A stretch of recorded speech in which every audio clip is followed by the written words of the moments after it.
Muy bien, bendiciones para todos. Estamos por aquí para presentar este último tema de esta serie, el tercer templo. Vamos a orar y que usted pueda entender y pueda tomar la mejor de las decisiones. Oramos, Señor, gracias porque nos da la oportunidad de estar aquí. Bendiga a cada uno, fortalézcale, protéjale y que pueda tener el deseo de que su nombre pueda ser inscrito en el libro de la vida y también que pueda, por medio de Cristo, salir justificado del juicio y santificado en el nombre de Jesús. Amén. Amén.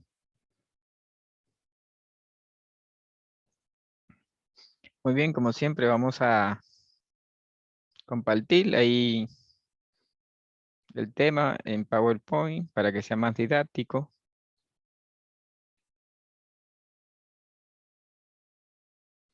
Ahí están nuestras redes sociales, Alfredo Carlos Binet en Facebook. Perdón, no se está compartiendo. Vamos a ver. Ahora sí se va a compartir.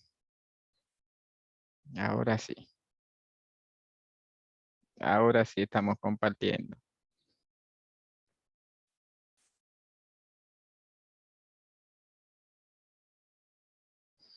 Muy bien, ahora sí les decía que ahí están nuestras redes sociales. Alfredo Carlos Binet en Facebook, @Carlos Alfredo 1888 en Instagram y nuestra herencia profética en el canal de YouTube. Que Dios les bendiga y vamos a tratar el tercer templo y la salvación. ¿Qué debo hacer para ser salvo? Y cómo puede inscribirse mi nombre en el libro de la vida y mucho más. Vamos a tratar qué es la salvación, qué es el pecado, qué debo hacer para ser salvo, cómo puede escribirse mi nombre en el libro de la vida, una vez salvo, siempre salvo, salvo y ahora qué. Muy bien, entramos en materia entonces. ¿Qué es la salvación? El santuario fue en un principio un lugar de encuentro, puesto que en el santuario no existía el pecado en el Edén. Dios le puso una prueba de obediencia, ellos fallaron y así entra el pecado en el mundo. Es por lo que el santuario ahora debe tomar el lugar de redención para redimir al hombre del pecado. El santuario es el lugar central del plan de salvación. Es por lo que el tercer templo, santuario celestial, como ya hemos visto, tiene que ver mucho con la purificación, con la limpieza del pecado, con el perdón del pecado. Pero vamos a hablar un poquito más específicamente acerca de la salvación, que también se trata en el santuario, o tercer templo, santuario celestial, que hemos estado viendo en esta serie.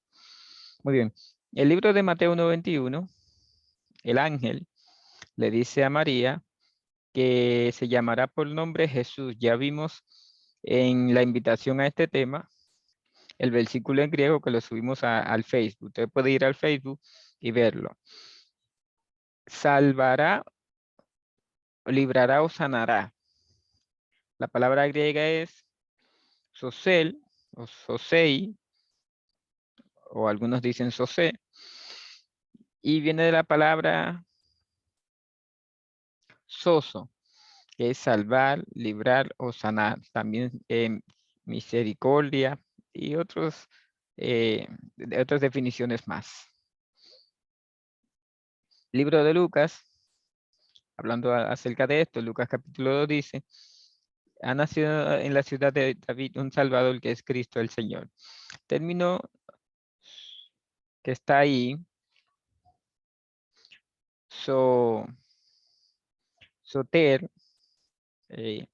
algunos hablan de soterología, que tiene que ver con la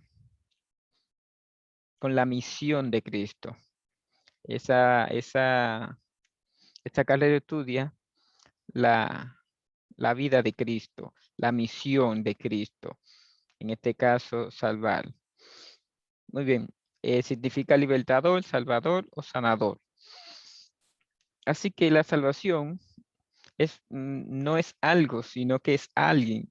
Y ese alguien es Cristo Jesús, como los judíos le llaman el Mesías o el ungido. Si Cristo viene a salvarnos del pecado, como dice Mateo 1:21, debemos saber qué es el pecado. El término pecado en griego es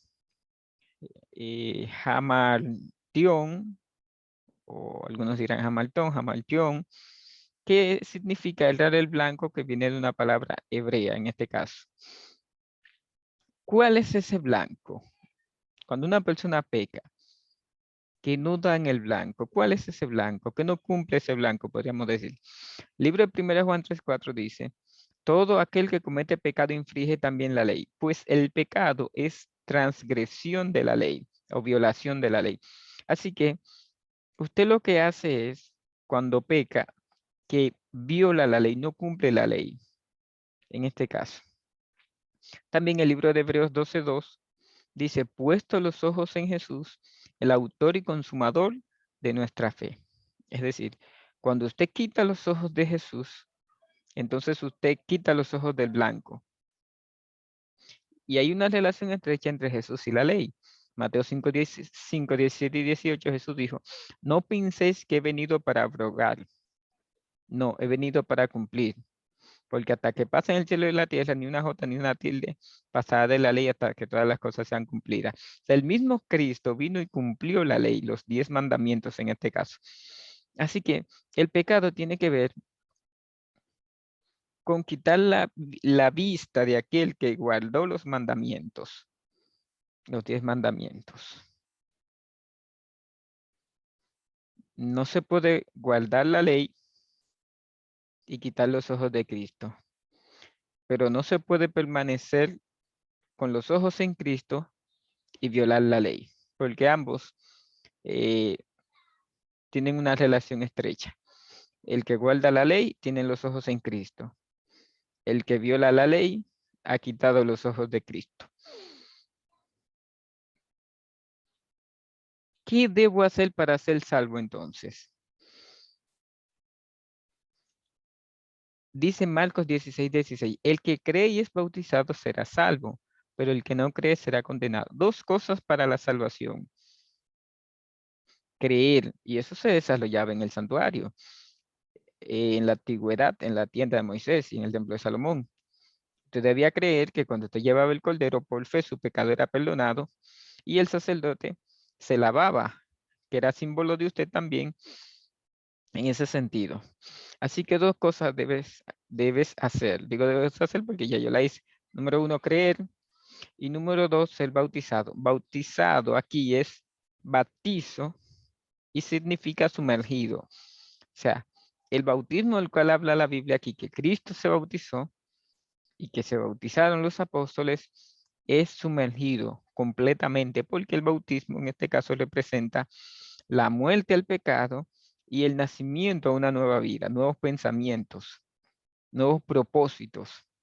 Por eso San Juan 3:5 dice, respondió Jesús, de cierto te digo, que a menos que uno nazca de agua y del Espíritu, no puede entrar en el reino de Dios. Muy bien.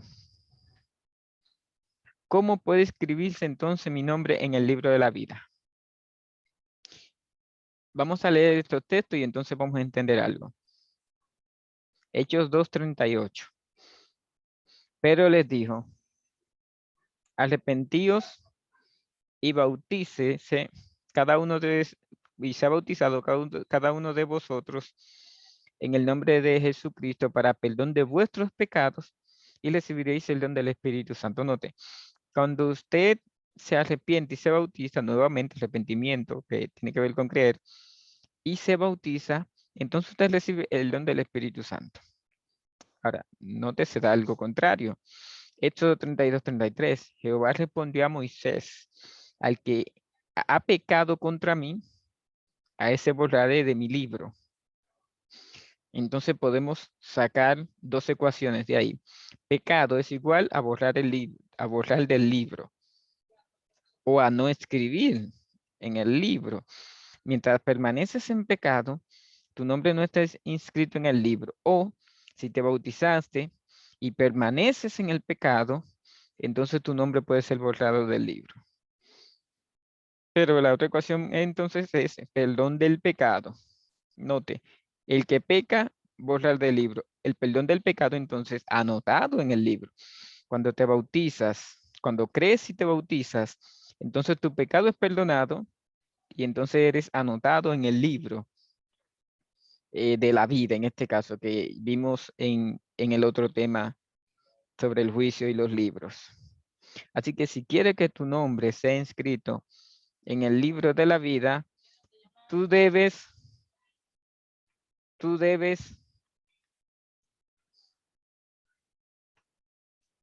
ser perdonado, tu pecado debe ser perdonado, debes arrepentirte, debes bautizarte en este sentido.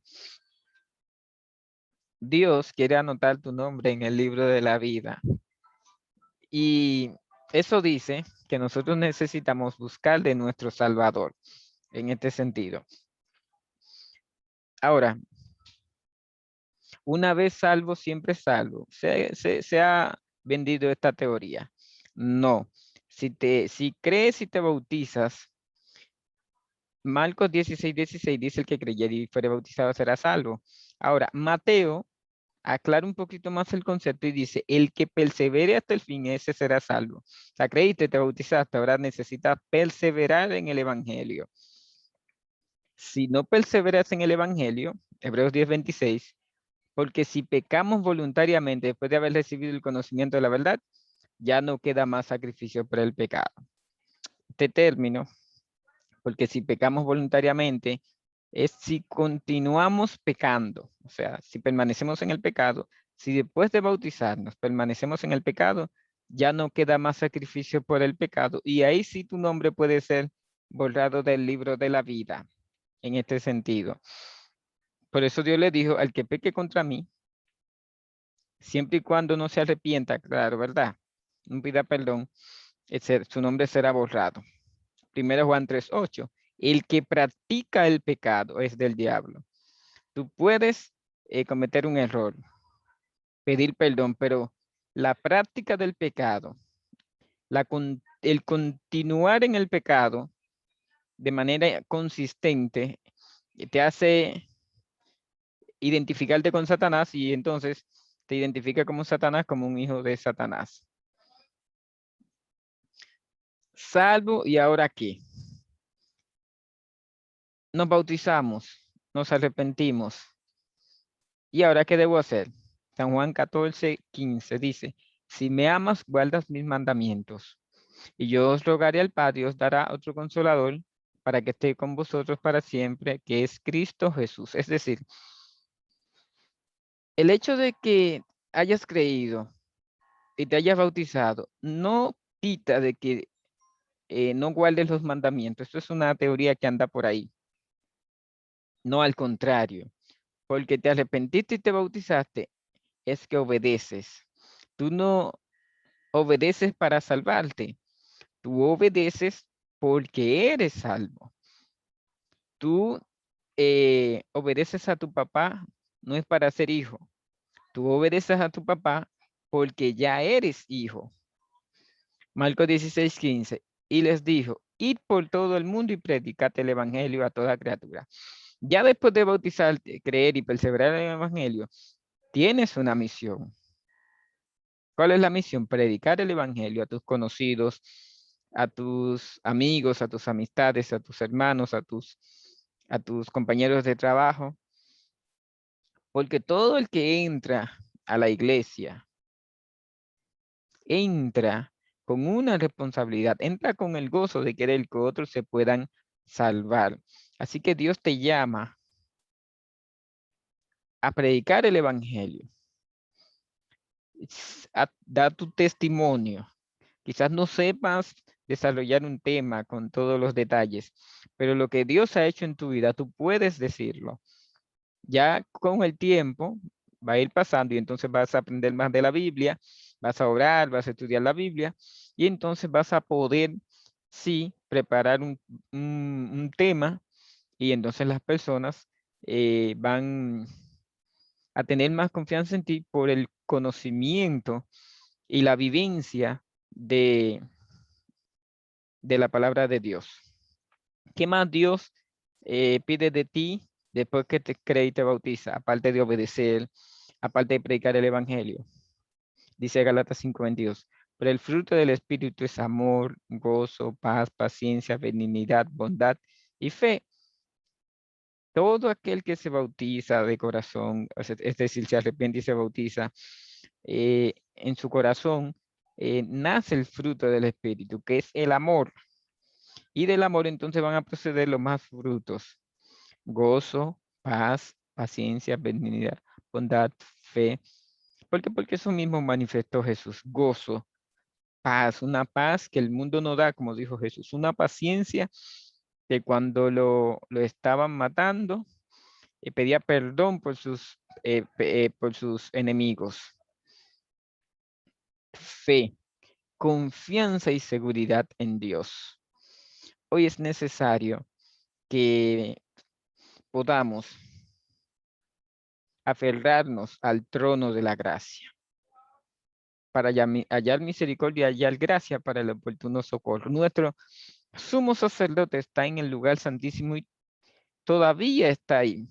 Está llevando a cabo el juicio, como decíamos, pero todavía hay misericordia, todavía hay gracia.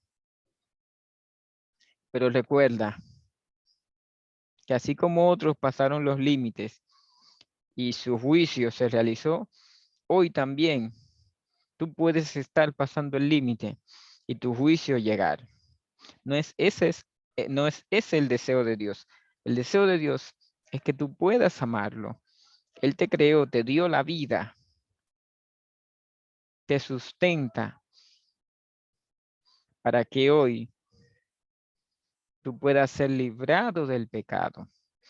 Y no solamente librado, sino limpiado, porque el objetivo de Dios no es solamente el término salvar del pecado, implica no solamente el perdón del pecado, sino que implica también la limpieza del pecado. Dios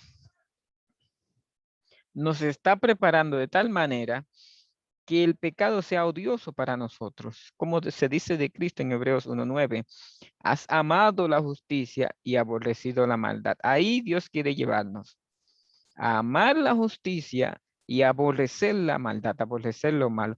Eso es salvación. Y eso es lo que Dios quiere ofrecerte hoy. No solo a ti que me está escuchando, sino a toda la humanidad.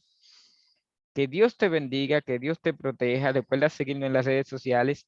Vamos a anunciar próximamente la próxima serie que vamos por las redes sociales, que vamos a compartir, y ojalá que puedas hoy tomar la decisión de creer en Jesús y bautizarte sumergido y obedecer sus mandamientos. Predicar el evangelio y dar los frutos del Espíritu. Que Dios te bendiga.